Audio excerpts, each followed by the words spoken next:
Welcome to our channel. Today we how to activate Nginx caching for faster VPS performance, full guide step by step clearly. To activate Nginx caching for faster VPS performance, start by accessing your VPS via SSH. Use an SSH client like PuTTY or Terminal and log in with your credentials. Once logged in, ensure that Nginx is installed by running the command nginx v. If Nginx is not installed, you can install it using your package manager. For Debian-based systems, use sudo apt update followed by sudo apt install nginx. For Red Hat-based systems, run sudo yum install nginx. After confirming that Nginx is installed, you need to set up the caching directory. Create a directory for caching by executing sudo mtrp/var/cache/nginx. Next, adjust the permissions for the cache directory with sudo chown www.data at www.data/var/cache/nginx.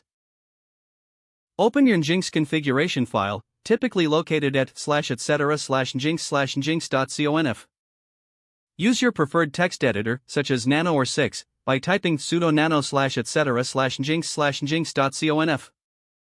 Within the configuration file, add the following caching settings under the HTTP block.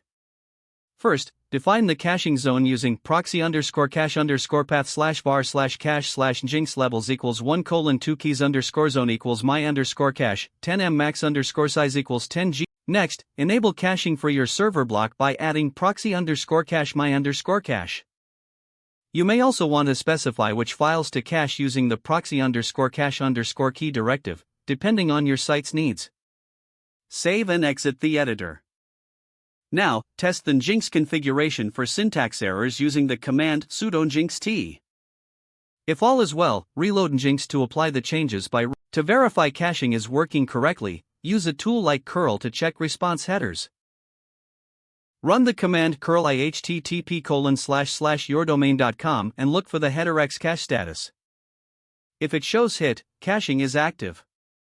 For further optimization, consider adjusting cache duration and enabling cache purging as required.